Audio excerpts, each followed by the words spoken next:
Hello everyone, Victor Tanzik here, and welcome to the Reddit Railway. Today's destination is r/MaliciousCompliance, so all aboard!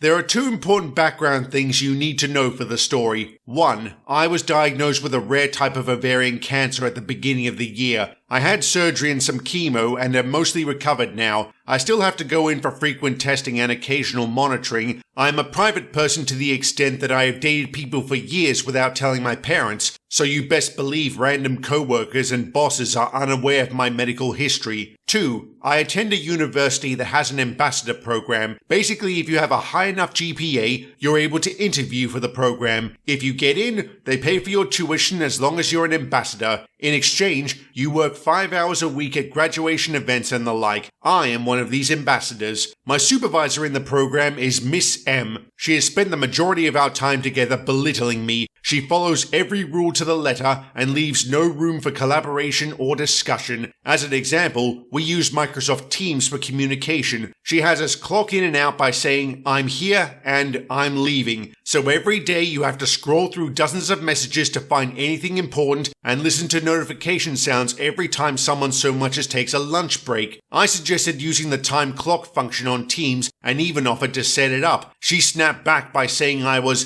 deliberately undermining her position. Another quick example is her vehemence. When I told her I didn't have any social media, she was certain I was lying and went so far as to ask the other ambassadors to find me. They didn't. What a shock. I've challenged her at a couple of junctures, but ultimately realized I was fighting a losing battle and I was better off keeping my head down. Fast forward to last Friday. There's a mandatory virtual event on Monday where the dean of the college would talk to the ambassadors, as well as live stream the event to the college's website and YouTube page.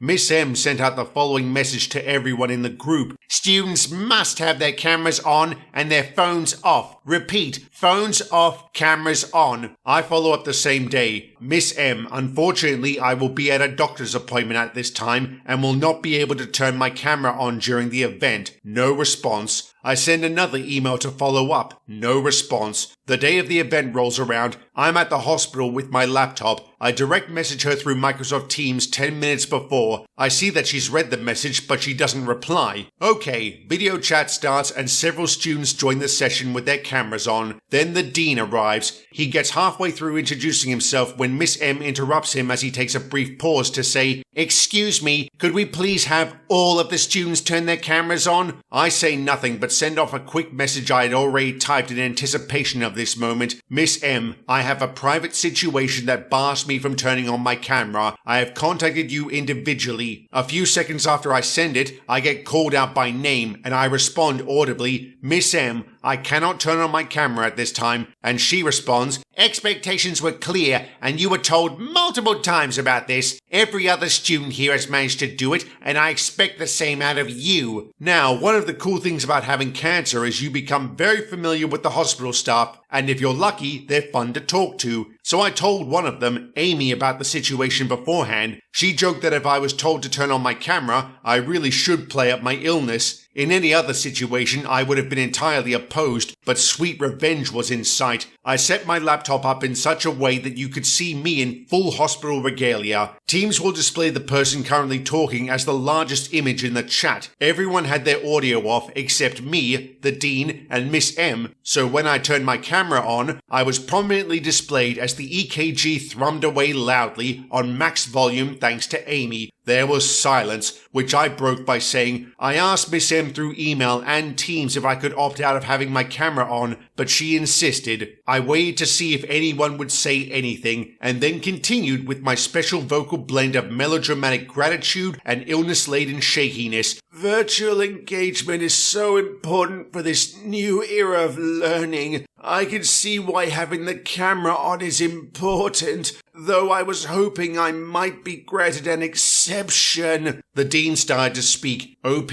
you are more than welcome to turn your camera off. I am so sorry for the misunderstanding. Thank you so much for making a special exception for me. It's been a difficult week, but I feel grateful to be here. Then two people leave the call. One was Miss M and the other was Anthony, who was Miss M's boss. I didn't know he'd be there. Haven't heard from either of them yet, but I'm waiting in anticipation for a follow-up. Wow, this was beautifully handled. Well done to OP. And it's hilarious to hear that Miss M bolted the moment she realized she fucked up, especially with her own boss present. Miss M sounds like a real bitch. I hope she gets the sack. Let's see if she does in the updates.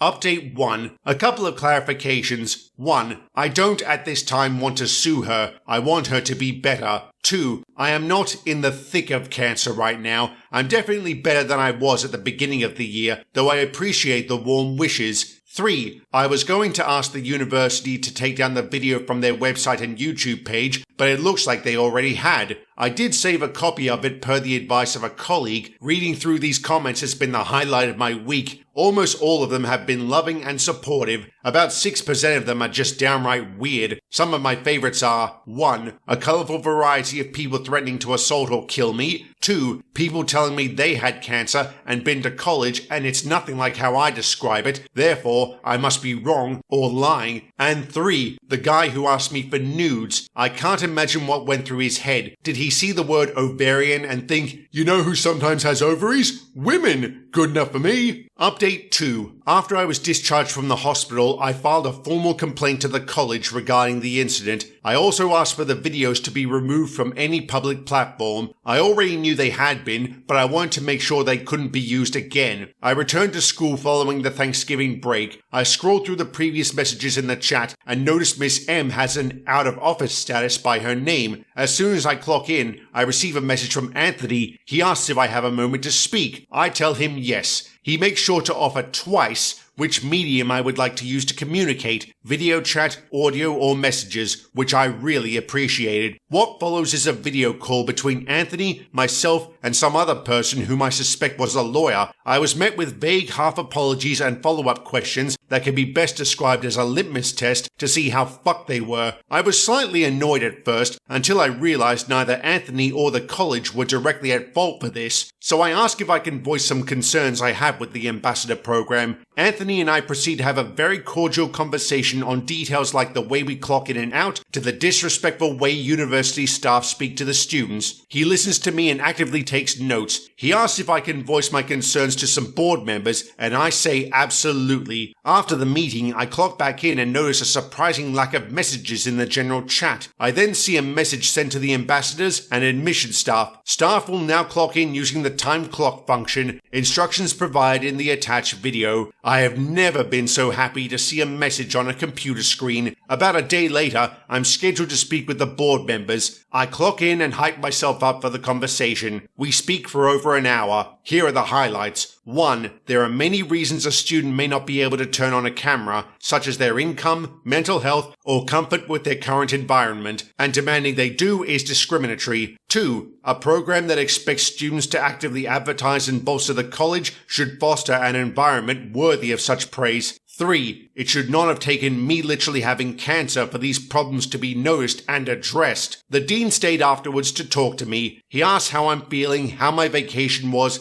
how finals are going, and other small talk. I then ask about Miss M and why we haven't seen her in over a week. He tells me she's been offered an alternative position and would no longer be working at the university. I was surprised I didn't really get much of an apology from anyone. Maybe they're worried that would be an admission of blame or guilt. They probably just wanted to amputate the problem and hope for the best. Thank you for the warm wishes and sharing your tales of revenge. The outpouring of support has been lovely. May we all live to see the end of cancer and asshole bosses. Hear, hear. It does suck OP didn't get a direct apology, but at least she can have the peace of mind knowing Miss M won't be her problem anymore. I wonder what the alternative position she accepted was. Drive-thru attendant at McDonald's? God, I hope so. That would be so satisfying. Once again, well done to OP for how well she handled this, and to the weirdo who asked her for nudes, fuck you, incel. And with that, I'll end the video here. Thank you very much for watching, and have a good one.